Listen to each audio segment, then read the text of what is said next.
It's a big day for our Elm Hill City Zoo because today we'll be adding our first primate to the zoo, the White-Faced Saki from the newest America's Animal Pack. So join me as I build the outdoor and the indoor enclosures for those adorable little monkeys.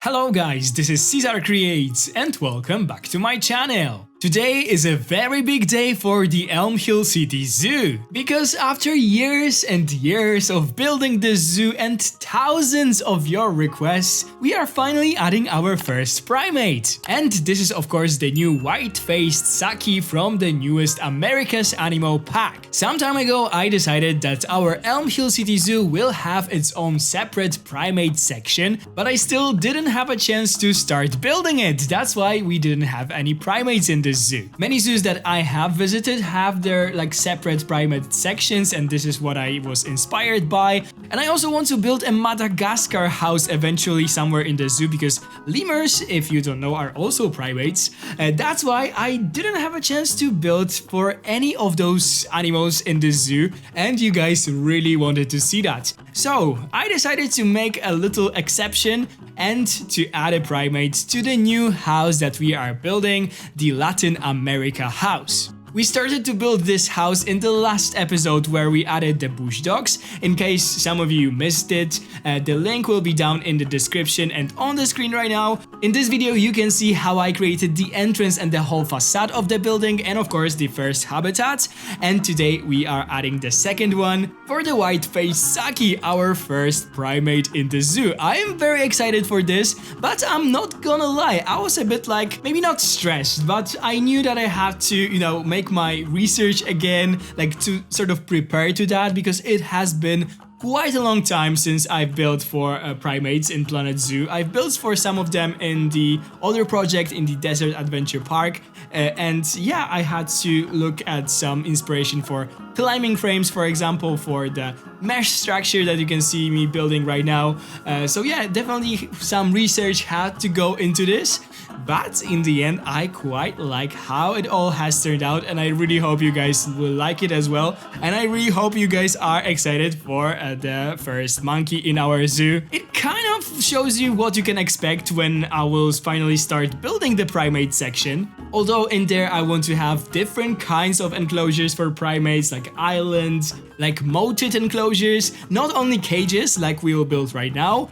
I know that modern zoos kind of shift away from building cages like this right now. The enclosures are way more natural, way more open. For primates, they often use the islands to keep them in. But of course, older European zoos still tend to hold those smaller primates in cages. Especially that those small monkeys are perfect climbers, which means that they are perfect at escaping. So a solid cage like that definitely solves this issue. And if the cage is big enough and of course provides all the enrichment and simply looks nice, it can still be a perfect enclosure for those little guys. So this is what I will try to prove today. I really hope that Planet Zoo is not done with adding new primates to the game. We are still missing some very iconic species, and we are still missing a lot of them from South America. Adding the White-Faced Saki was a step in a very good direction, but I hope that they are not done with adding those. I had so many questions from you guys if I think that the America's Animal Pack is the last DLC for Planet Zoo, and I must say that I don't think so. Of course, I don't have any proof in here, but it kind of didn't feel like a last one to me. There are no words of goodbye or anything, so maybe there's one more coming that will be amazing, and I hope that it will include one more primate, so our future primate section in the Elm Hill City Zoo will be even bigger. If not, I may add the second enclosure for the Sakis in there, who knows, we will see about this. I am also recording this voiceover a day before the Frontier Unlocked, so I don't know, maybe they will say something that we can expect a new DLC, or it is in the works like they did with the Zookeeper's Animal Pack and the America's Animal Pack. So maybe there were some news already, I don't know, because yeah, I'm basically talking to you from the past. It's been a while since the new pack is out. And I must say that I am really happy with it because it did something very, very good, which was, I think, bringing a lot of people back to the game. And I also think that it inspired a lot of you to build some habitats and share them, because I saw lately some amazing creations for the new animals on Facebook groups, on Reddit, on Bronation. This community is so talented and it is also so inspiring. I love watching creations by other people and this gets me inspired every time. So it was so nice to see that all over the last couple of weeks, and I can't wait to see even more. Let's take a little break from the speedbuild part of the video because we have some big news. We have a new sponsor in the Elm Hill City Zoo. So huge thanks to Johnny the Pirate Fox, who surprisingly decided to sponsor the Red Fox habitat. Thank you so much, Johnny, this means a world to me and also to our foxes and the zoo. And if you guys would also like to sponsor one of the habitats in the Elm Hill City Zoo, all you need to do is become a member of the channel with the join button down below and then leave a comment under any of my videos with the habitat of your choice. Okay, let's go back to today's episode. This monkey was on one of my wish lists that I uploaded to YouTube, so of course I am very happy that it was added. I don't know if you guys have seen it live in any of the zoos or maybe in the wild. I have seen them in several zoos and they are so beautiful, like the male especially. This jet black thick fur and the very distinctive white face make it quite unique among the primates. They live in those family groups in the Amazon forest, in the very dense crowns of the tropical trees, and they spend most of their lives in the trees. They don't walk that much on the ground because they simply don't feel safe there. So this was all that I had in mind when I was designing this habitat. We needed to have a lot of climbing frames. Also, the last time that I saw them, I think it was in Wood Zoo back in January this year. I actually spent a lot of time during their enclosure. Back then I didn't know that they will be added to Planet Zoo, but I remember that they were so playful. They were just jumping around their climbing formations, playing with each other. So I definitely wanted to add a lot of enrichment, a lot of different climbing opportunities like ropes and different toys to make them happy and to make this habitat look simply realistic. So as you guys can see, the big cage, the big mesh structure is now done. It was very inspired by one of the bird cages in Hellabrunn Zoo. And I actually used quite a lot of those new metal pieces from the America's Animal Pack. They are so good. I love those metal pieces from this pack. I will definitely be using them in most of my future builds. If you've watched the previous bush dog habitat, you probably remember that the front of this building is inspired by the tropical house in Copenhagen Zoo, but in this house they actually don't have like an outdoor habitat like this in front of the building. So I sort of had to make that work. I made sure that they're the same angles, that it suits to the building, and in the end I think that it just looks like it was meant to be there, like this cage compared to the entrance to the building and so on. And I also think that this is one of the best mesh structures that we've built in this zoo, and I might be getting better and better at building them. They definitely take some time, but the whole secret is definitely to build one perfect piece of the cage and then just copying it over till you are happy with the size of your cage. So that's the whole secret. I also added a standoff face in the front of the cage so that the guests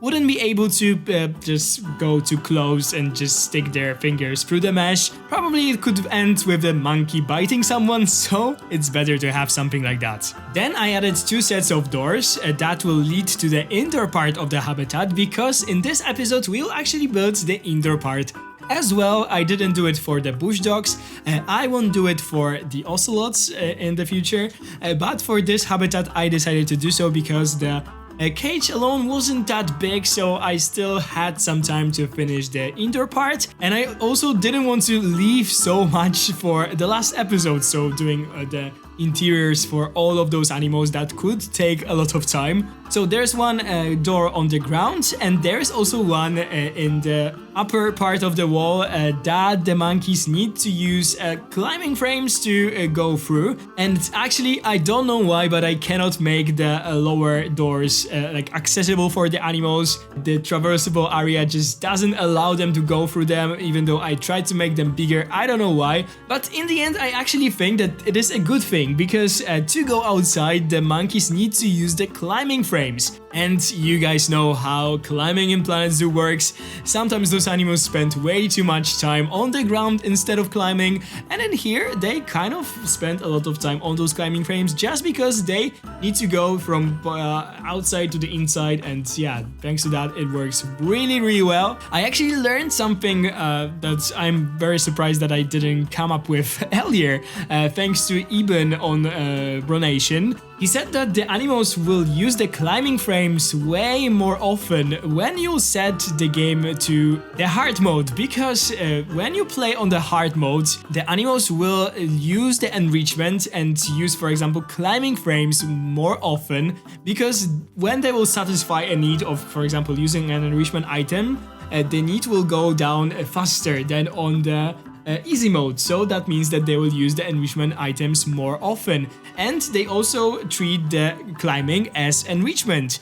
So it means that on the hard mode they will spend more time climbing the climbing frames. So this is a little tip for you guys if you would like to simply see your animals climb more often, and a huge shout out to Eben for that. But yeah, this brings me to the topic of the climbing frames, which you can see me placing right now. It was a big struggle. I had so many attempts. That's why this speed build part of the video is a bit maybe choppy, because I had to cut out a lot of it because I did some things that didn't make any sense. My main issue when it comes to Planet Zoo and climbing frames is that I like the climbing frames when they are made from natural looking materials, such as broken trees, like branches, lianas and stuff like this. And unfortunately in the game we don't have too many of those pieces. I just cannot understand why those long like broken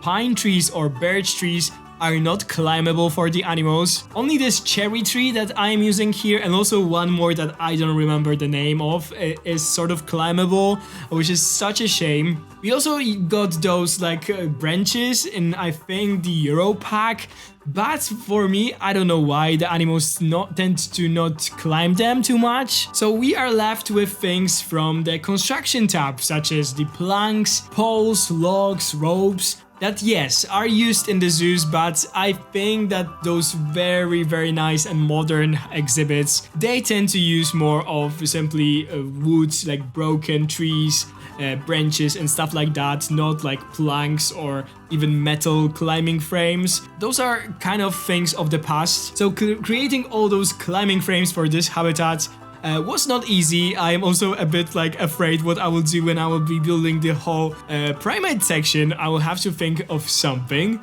In the end of the day, I still decided to use things like ropes, like tires, simply because this is something that I saw in the Saki enclosures, and also a lot of zoos actually combine those more natural climbing frames with some more artificial things such as ropes. So this is basically something that I went for. I also created some things like the rope with the knots. That is just like a hanging rope, and the knots would help the animals to get a grip of the rope and climb it like easier.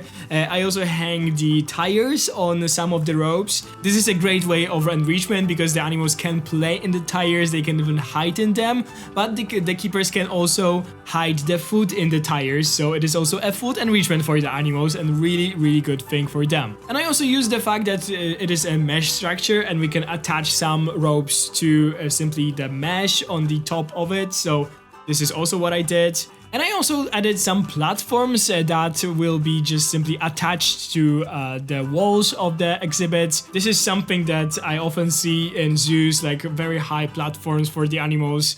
so that they can simply lay there, like rest there. You can also see me add this thin piece of like round wood.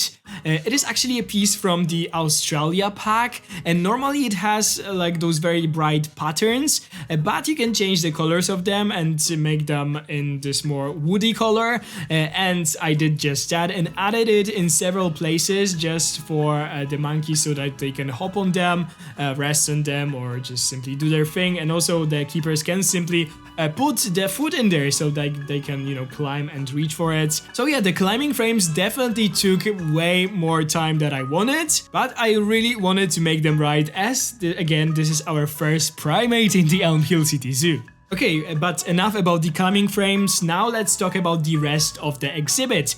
So on the ground, I actually used the path, the wood bark path. It adds this really amazing texture, and this is a thing that a lot of those monkey enclosures will have, some wood chirping on there. It is very easy to clean, and it also looks a bit tropical, so that's why a lot of zoos use that. In the back of the habitat, I use the same rock formations that I created for the bush dogs. I again use this dynamic moss rock, and I still cannot understand why we don't have this rock without the moss, simply because the texture of this rock is so beautiful, but you just simply cannot just place it as a flat rock because it will get automatically covered with the moss. And without this moss, it looks so amazing. So I really wish that we actually had it as just a simple rock without the moss. It would be so amazing. When I did my research for the White-Faced Sakis and their exhibits, I actually wanted to find out if the zoos add any of the plants to their habitats, because there are different kinds of monkeys. Some monkeys will absolutely like destroy and eat all the plants in their habitats, but some of them are actually quite gentle with them. And I think that the White-Faced Sakis are ones that can be kept with plants simply. That's why I decided to add quite a lot of plants to their outdoor and indoor habitats.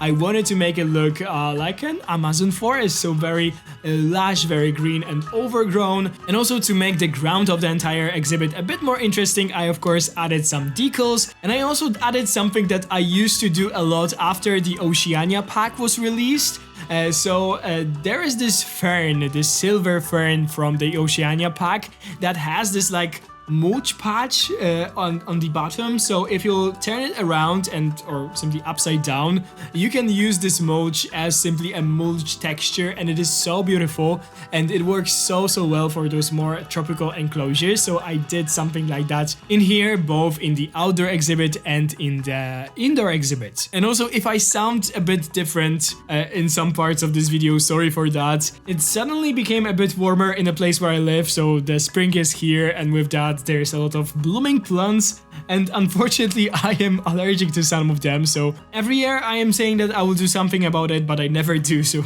maybe next year I will actually force myself and, I don't know, go to the doctor or something, because it gets worse and worse with every year. In the outdoor enclosure, I also use parts of the Fennec Fox set by Leader from the workshop.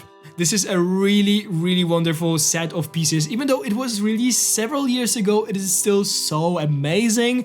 So I really recommend you to check it out. The link will be down in the description. There are some amazing props in this set. So, for example, those small ladders from the small branches from the birch tree are from this set. So yeah, it is really amazing. Before we'll start talking about the indoor part of this exhibit, I also wanted to mention one more thing. So actually, two different people have suggested something really cool for this house, simply adding one more animal that I didn't plan for that, but after considering it and after thinking about it, I think that I will add one more animal to this house. I initially planned to have the bush dogs, the White-Faced Sakis, the ocelot and the sloth in here, so we are basically a bit like halfway done. But right now we'll also have one more very cool animal that I'm very excited to build for, so maybe I will just leave it here. But I am sure that probably some of you will guess what it will be. And the next episode of the Elm Hill City Zoo will actually be very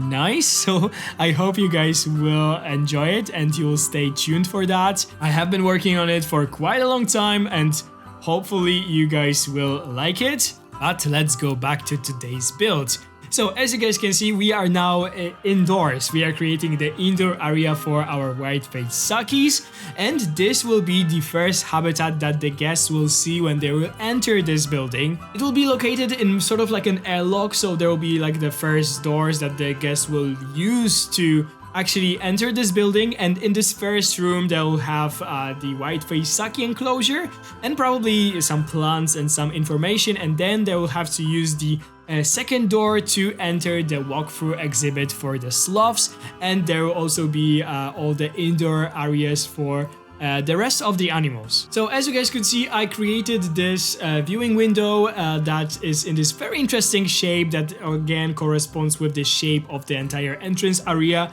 and I really like how it has turned out. I want this building to be very tropical, very overgrown with different tropical plants. That's why I am adding this planter in the front of the exhibit to sort of create this immersive experience. There will simply be like a green barrier between the guests and the animals. When it comes to the indoor part, I had to keep in mind that the animals will spend there the entire winter, so it also had to be fully functional for them. There will be again a lot of climbing frames, there will be different broken trees, there will be ropes. I didn't include all that in the speed build because it was very like messy with a lot of different kinds of like very sharp camera movements, so I didn't want to make you dizzy. But again, because we are indoors, I could use some more tropical plants in here, and I also really like how green this indoor area is. There's also this like a small window that is a bit lower, like on the right hand side. I really like this detail about this because I think that it will be such a cool attraction for the kids. They can just go there to this window and just observe the monkeys from there, and probably the monkeys will be just sitting next to this window from time to time. This was again inspired by Copenhagen Zoo, but this indoor exhibit wasn't inspired by anything. This was just my creation, something that I thought would be suiting for an area like this. I am very excited to build the interior of this building because I really wanted to make it very tropical with a lot of dense plants, so I cannot wait for that. I also decided that besides the sloths in the walkthrough exhibits, I will add some birds, but I will add some props of the birds from the workshop. Typically, you'll have those birds in those walkthrough like tropical exhibits. When it comes to the South American houses, those are definitely some parrots, maybe even macaws, the toucans, for example, maybe scarlet ibis. So I will definitely have to think about some suiting birds for this exhibit. For a while, I actually thought about having the White-Faced Saki in the walkthrough exhibit as well, but the thing was that I still wanted to give them the outdoor space so that they simply can feel the fresh air. Sometimes I feel a bit bad for the primates when they cannot go outside, and because I still want to add the sloths and some birds in there, it will be hard for me to keep other animals from going outside, so that's why I decided to sort of like separate them and build a separate thing for the Sakis. Maybe there will be another small monkey species added to the game in the future, so I will add it there, we'll see. There's so many different ones that I would love to see in Planet Zoo. For example, the tamarins, the spider monkeys, the squirrel monkeys, the howler monkeys. There's so many. Even when it comes to the tamarins alone, there is like a cotton top tamarin that looks amazing. There's a lion tamarin, of course, that is probably the most known of them. But there's also amazing like a golden mantled tamarin that looks so nice. So if we'll get only one of those, I'll be so happy. But as I said, I definitely think that the White-Faced Saki is a step in the right direction. And I actually started to appreciate even more Frontier adding the animals that people are not aware of or they don't know about, such as the White-Faced Saki or a bush dog, because a lot of you told me in the comments that you didn't know that this animal even existed, because it teaches a lot of you about those animals, about their conservation needs, about the fact that they simply exist. So the education part of the Planet Zoo really shines here, and it is so nice to see actually that you guys can learn something new about the animals or just simply about their existence. Okay guys, this is all when it comes to the speed build part, but don't go anywhere because we'll have cinematic shots in the second where I will tell you more about the habitat. And that wraps today's build. Our brand new White-Faced Saki habitat is done. This was a very exciting project because it's a big milestone for our zoo. The White-Faced Saki is the very first primate to join us here, and I couldn't be more proud of how it turned out. This species is native to rainforests of South America, so it was a perfect fit for our Latin America house. They are known not only for their striking appearance but also their incredible agility in the trees. And that meant that we had to go all out with the climbing frames in this habitat. It took some trial and errors, but I wanted to make sure that they had space that really encourages their natural behaviors. Climbing, leaping, jumping, and staying off the ground as much as possible. In today's episode, we not only created this outdoor enclosure for them, but we also built our first indoor area in the Latin America house, where I wanted to add a lot of tropical plants. I feel like the foliage adds a ton of depth and makes this space feel truly alive, and I can't wait to add even more to this building. To me, this is a huge step forward for our zoo. I am so excited to see how the Saki family will settle in this habitat. Hopefully they will love it as much as I loved building it. Okay guys, this is all when it comes to today's build. If you enjoyed it, please remember to subscribe to the channel if you haven't already. Ring the bell if you want to be notified every time I upload a video like this. Give this video a big thumbs up if you enjoyed it, and of course leave me a comment and tell me what you think about the habitat and if you like our first primate exhibit in the zoo. And if you'd like to become a sponsor of one of the habitats in the Elm Hill City Zoo, perhaps the White-Faced Saki habitat, you can do it by becoming a member of the channel with the join button down below. Thank you guys so much for watching, have a wonderful day, and I'll see you in the next one. Bye guys!